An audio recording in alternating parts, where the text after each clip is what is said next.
इक़्तिदार पे कब्जा, अपने जो मुखालफीन हैं उनको उभरने नहीं देना, बल्कि उनको तस्लीम ही नहीं करना। 2030-2035 की प्लानिंग कि कौन आर्मी चीफ बनेगा, मैं प्राइम मिनिस्टर बनूंगा, मुल्क का निज़ाम बदल देंगे और सदारती निज़ाम और कोई मुखालफ आवाज़ नहीं होगी। जो टीटीपी थी उनको वहाँ पे एक पूरा ऐसा जो इन्वायरमेंट मिल गया कि वो जो चाहें करें, और एक तरह से सपोर्ट चीज़ें आना शुरू हो गई थी कि मामला दोबारा बिगड़ते जा रहे हैं, लेकिन किसी को परवाह ही नहीं थी। बलूचिस्तान में बीएलए भी स्ट्रॉन्ग हुई। बीएलए का जो चैलेंज आज है, मैं समझता हूँ इससे पहले ये कभी भी नहीं रहा था। जो माहौल पिछले 5 सालों में खान साहब दे गए हैं कि आपस में बैठना नहीं है, बात नहीं करनी, अब उसके बाद मैं समझता हूँ रियासत और हुकूमत के पास एक ही चारा है कि जो यकजहती को सबोताज करे और ना बैठे, उसको या तो ज़बरदस्ती बिठाएं या उसको उस टेबल से उठा दें कि भाई फिर तुम भी लकीर के उस तरफ हो। बिस्मिल्लाहिर्रहमानिर्रहीम। नाज़रीन, मैं हूँ तारिक स्मैर, डेली मुमताज़ डिजिटल की पॉडकास्ट के अगले प्रोग्राम के साथ। आज हमारे बड़े ख़ास मेहमान हैं, सीनियर जर्नलिस्ट हैं, डिफेंस कॉरेस्पॉन्डेंट हैं, और इनकी पास बड़ी ख़बरें होती हैं, बड़ी मालूमात होती हैं, और डिफेंस के शोबे में क्या हो रहा है, बलूचिस्तान में जो सूरत हाल है वो क्या हो रही है, दहशत गर्दी क्यों नहीं कंट्रोल हो पा रही, और सियासी महाज पे इमरान खान के साथ क्या होने वाला है, इनके पास अंदर की बड़ी खबर है। और पीपल्स पार्टी पर भी बड़ी इनकी गहरी नज़र होती है, वो क्या कर रही है, और मौलाना फजल रहमान साहब किधर आ रहे हैं, किधर जा रहे हैं, ये भी इनसे पूछेंगे। तो अहमद मंसूर साहब, अस्सलाम वालेकुम। बहुत शुक्रिया अहमद भाई, आपने वक्त दिया। आप भी बड़े मसरूफ़ होते हैं, और आप तो पड़ोसी हैं एक बड़ी सियासी शख्सियत के। पता नहीं वो सियासी शख्सियत है, वो क्या है, वो बस एक शख्सियत है। और आपका जो प्रोग्राम है उसमें शिरकत वैसे भी हमेशा एक एजाज़ होता है। और पड़ोसी तो हैं, बल्कि जब वो कहते थे ना कि कनाडा का जो वज़ीर आज़म है वो साइकिल पे घर जाएगा, तो हम भी वो रोज़ उसी सड़क पे देखते थे कि आज साइकिल आएगी। लेकिन होता ये था एंड 10 बजे पूरा एक हेलीकॉप्टर आता था। हाँ। हमारे सामने वो टॉप थी लैंड और एग्जैक्ट 5 बजे शाम को वापस आता था वापस में। इस चीज़ में मैंने देखा वक्त की बड़ी पाबंदी थी, क्योंकि वो 9 to 5 वाले, बल्कि 10 to 5 या 11 to 5 वाली जॉब वाले प्राइम मिनिस्टर थे। और शायद इसी वजह से, क्योंकि पाकिस्तान के जो हालात हैं यहाँ तो हर वक्त मामलात हैं, और उस वक्त भी आपको पता होगा हमें आप लोगों को बात करने की इजाज़त उस तरह नहीं होती थी। शाम को रात को वो एक्सेस में नहीं होते थे, बड़े अहम कामों में फाइलें पड़ी रहती थी, इशूज़ सारे। बहरहाल जो वक्त गुजर गया, हमें तो अब देखना है आगे क्या होगा, और अभी भी उन्होंने मामला, लेकिन बाल पड़ोसी तो थे। आप ये बताएं कि अभी जो टेररिज्म है दोबारा उभरा है, और बड़ी ख़तरनाक वाक़यात हुए हैं बलूचिस्तान के अंदर, केपी के अंदर हुए हैं। तो ये जो एक डील हुई थी, डील कह लें, एक फ़ैसला हुआ था जनरल बाजवा साहब ने, जनरल फैज़ हमीद ने और इमरान खान ने, जब काबुल के अंदर तालिबान हुकूमत आ गई अफ़गानिस्तान के, तो टीटीपी के 4000 के करीब लोगों को पाकिस्तान वापस लाया गया। फिर स्वात में आगाज़ में हालात ख़राब हुए, फिर बढ़ते बढ़ते फिर पाकिस्तान की जेलों के अंदर से लोगों को छोड़ा गया। तो ये सारी कहानी क्या थी? अब के वज़ीर दिफा भी तनकीद करते हैं उन फैसलों पे। बिल्कुल, एक दो राय हैं उस वक़्त। अब एक ये सोच थी, अच्छा खान साहब का तो आपको पता है बयानिया हमेशा से इस तरह का था, उस वक़्त भी बातचीत और अमन को मौका। अब ये उजलत में किया गया, कैसे हुआ, अब ये तो किताबें खुलेंगी तो पता चलेगा, लेकिन हकीकत यह है कि ये फ़ैसला था तो गलत। अच्छा, रिएक्शन उस वक्त भी आपको याद होगा कि जो इलाके थे वहाँ से आया था अवाम का आया था। बिल्कुल, वज़ीरिस्तान था, सवात था, मुख्तलिफ एजेंसीज थी, वो वहाँ से लोग बहुत बड़ी रैली निकल रहे थे कि भाई आप दोबारा इन लोगों को लाएंगे, यानी हमें फिर निकालेंगे। लोगों को वो खौफ पैदा हो गया था जैसे वो पहले IDPs बने थे। अच्छा, फिर हुआ ये कि यहाँ आप मुल्क में आपस में लड़ना, इंतशार, सियासी जो एक यगानगत, इत्तेहाद, यकजहती चाहिए होती है, वो माहौल ही नहीं था। और इक़्तिदार पे कब्जा, अपने जो मुखालफीन हैं उनको उभरने नहीं देना, बल्कि उनको तस्लीम ही नहीं करना। 2030-2035 की प्लानिंग कि कौन आर्मी चीफ बनेगा, मैं प्राइम मिनिस्टर बनूंगा, मुल्क का निज़ाम बदल देंगे और सदारती निज़ाम और कोई मुखालफ आवाज़ नहीं होगी। इसी की तैयारियां करते रहे।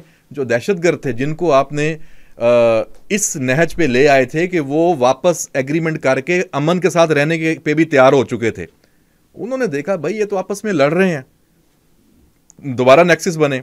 अफगानिस्तान में माहौल बदकिस्मती के साथ पाकिस्तान के मुखालफ हो गया कि जो टीटीपी थी उनको वहाँ पे एक पूरा ऐसा जो इन्वायरमेंट मिल गया कि वो जो चाहें करें और एक तरह से सपोर्ट। तो उन्होंने अपनी तैयारी की। वो 2 साल का ये मैं समझता हूँ वक्त है, 2 साल उन्होंने खूब तैयारी की। चीज़ें आना शुरू हो गई थी कि मामला दोबारा बिगड़ते जा रहे हैं, लेकिन किसी को परवाह ही नहीं थी। सियासी मामला, अदम इस्तेहकाम, अच्छा मुआशी सूरत हाल का भी सबको पता था, वो भी फॉल्ट लाइन है हमारे मुल्क की, उसमें कोई शक नहीं है। वो आज होते होते यहाँ पहुँचे हैं कि हम दोबारा, मैं समझता हूँ 2007 से भी बुरे फेज़ में चले गए हैं। जब उस वक्त तो चले एक था कि पाकिस्तान के अंदर नो गो एरियाज थे, ये दहशतगर्द मुख्तलिफ तंजीमें वहाँ मौजूद थीं, उनका होल्ड था। उसको तो इन ऑपरेशन जो किए, जितने भी ऑपरेशन राह रास, ज़रबे अज़्ब, राह निजात, हमने सारे कवर किए आपने। उन तमाम इलाकों से उनको निकाला। अब वो इलाके हमारे पास ही हैं, लेकिन जो ये सारा एक फेज़ आया कि उनको लगा, उन्होंने कहा भाई ये तो आपस में तो उन्होंने मौका, फिर उसमें इंडियन एलिमेंट्स, अफगानिस्तान की चीज़ें, इंटरनेशनल जो चल रही हैं, साजिशी थ्योरियाँ भी हैं और साजिशें भी हैं, तो उनका फ़ायदा उठाया। आज ये फिर बलूचिस्तान में BLA भी स्ट्रॉन्ग हुई। BLA का जो चैलेंज आज है, मैं समझता हूँ इससे पहले नहीं था इतना, इससे पहले ये कभी भी नहीं रहा था। और 2006-7 में एक मतलब आया था जब अकबर बुगटी का वाक़या हुआ। तारिक सुमैर साहब, वो बेशक वाक़या हुआ था, लेकिन इस तरह का नहीं था कि वो इतना प्लान करें कि 10 अजला में बैक वक्त ये जो ऑपरेशन उन्होंने किया और उसके नाम पे। और देखें इसमें सिक्योरिटी फोर्सेस ने, उन्होंने फिर देखें कुर्बानियाँ जान की दी। अभी उनका पीछा किया जा रहा है, उनको मारा भी गया, लेकिन अब फिर दोबारा हम उसी स्टेज पे चले गए हैं कि पूरी कौम, तमाम तबकात, तमाम सियासी जमातें, रियासत के तमाम सतून, अब फिर उनको दोबारा बैठ के एक बका की ये जंग है। आप देखें बलूचिस्तान में इधर हो गया, खैबर पख्तूनख्वा। कोई ऐसी होनी नहीं चाहिए कि जिस तरह APS का वाक़या हुआ तो पूरी सियासी पार्टियां बैठ गई, पूरी पार्लियामेंट बैठी, नेशनल एक्शन प्लान बना, धरना ख़त्म हुआ इमरान खान का, तो ऐसा कोई प्लान क्यों नहीं आ रहा? आना तो चाहिए, लेकिन जो माहौल पिछले 5 सालों में खान साहब दे गए हैं कि आपस में बैठना नहीं है, बात नहीं करनी, अब उसके बाद मैं समझता हूँ रियासत और हुकूमत के पास एक ही चारा है कि जो यकजहती को सबोताज करे और ना बैठे, उसको या तो ज़बरदस्ती बिठाएं या उसको उस टेबल से उठा दें कि भाई फिर तुम भी लकीर के उस तरफ हो। देखें ये नहीं चलेगा कि यकजहती के नाम पे आप पीछे पीछे फिरें और माफ़ी तलाफी करें, ऐसा नहीं हो सकता। जो नहीं आएगा वो अपनी सियासत करेगा, चाहे वो कोई भी हो, उसको लकीर के दूसरी तरफ समझा जाए और उससे भी वही सलूक हो जो मुल्क दुश्मनों के साथ आपने करना है और आप करना चाहते हैं। आपको एक फुल फ्लैज, मैं समझता हूं, एक बड़े ऑपरेशन पे जाना पड़ेगा बलूचिस्तान में, कोई इसमें दो राय नहीं है। आज आर्मी चीफ अभी वहां पे वजीर आजम भी मौजूद है। फिर अब पार्लियामेंट का मुश्तरका इजलास अगले हफ्ते हो रहा है, ये भी मैं आपको बताऊं, आपको भी पता होगा।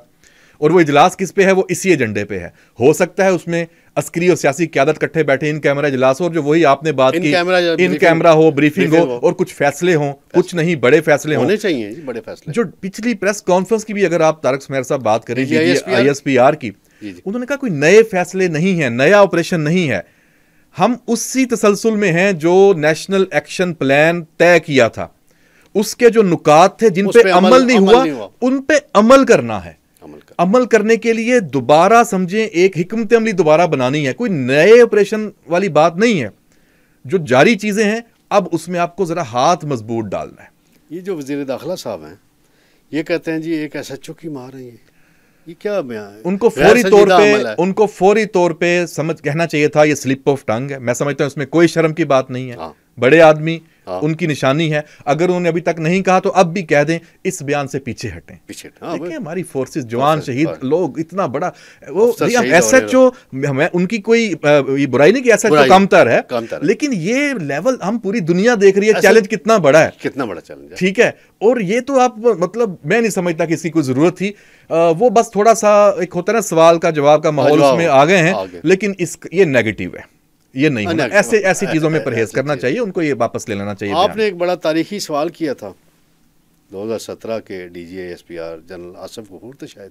हाँ बिल्कुल। आपने एक सवाल किया था कि मियाँ नवाज शरीफ नायल हो गए हैं, एक और नासूर तैयार हो रहा है, और आप यही अल्फाज थे शायद, इसको भी आप खात्मा कर लें वरना पछताएंगे। अच्छा तारक सुमेर साहब, मेरा उसमें उस वक्त सोच क्या मेरी सोच ये थी कि एस्टेब्लिशमेंट हमेशा कभी ना, जब भी इस लेवल पे आती है ना, हाँ। हम जब वो चले जाते हैं हम उनको मुर्दे इल्जाम तो ठहराते हैं, तो जब एस्टेब्लिशमेंट इस नहज पे चली जाती है कि वो सियासी जो लीडरशिप है उसके साथ उसको कंफर्टेबल नहीं होती, तो इसमें ताली दोनों हाथों से बजती है ना। बिल्कुल, दोनों हाथों से। तो मेरा ये था कि जब ये माहौल चले बन गया, कसूर किसी का भी है, किसी का भी, आपके लिए मुस्लिम लीग नून भी काबिल कबूल नहीं है उस वक्त की एस्टेब्लिशमेंट के लिए, आपके लिए पीपल्स पार्टी भी काबिल कबूल नहीं है, आपने उनको निकाल रहे हैं या निकाला है, जो भी है, आपने सबके हाथ बांध के इमरान खान को ला के स्टेज पे बिठाना है। तो मेरा उस वक्त यही था कि भाई फिर ये गलती ना करें, अगर आपने कुछ करना है तो फिर बिल्कुल बदल दें निजाम, सबको घर भेज दें, खुद चला लें या कुछ कर लें, इस निजाम को चेंज कर लें, लेकिन इमरान खान पे मत खेलें, इस पे दाव ना लगाएं, बुरे फंसेंगे, मरेंगे। और मरे, पाकिस्तान मरा, पाकिस्तान टारगेट हुआ। और मैं समझता हूं कि अब भी मैं वही सोच मेरी आज भी है, किसी एक पे दाव मत खेलें। अब हम उस दौर से निकल गए कि आप किसी एक को बुत बना के पेश करें, मसीहा बना के पेश करें, नहीं। इस मुल्क में जितने सियासतदान हैं वो इस मुल्क के हैं, वो अच्छे हैं, वो बुरे हैं, हमने उन्हीं को लेके आगे चलना है। कानून मौजूद है, कानून पे अमल करें, जो ठीक नहीं है उसको कानून का रास्ता लें, उसके खिलाफ काम हो सारा, आप ना यहां पे, लेकिन ये पिक एंड चूज खत्म हो। हाँ, जो सियासी जमातें सियासत की उसमें आड़ में इंतशार और फसाद पे हैं, उनके खिलाफ रियासत के आइन और कानून के मुताबिक सब फरीक मिलके काम करें। और जो अच्छा, सियासी जमातों को भी चाहिए कि एस्टेब्लिशमेंट का जो रोल है, ये कहने की बात है कि जी नहीं है भाई, है हमेशा से है, पूरी दुनिया में है, कहीं पे थोड़ा छुपा हुआ है, कहीं पे खुल के है।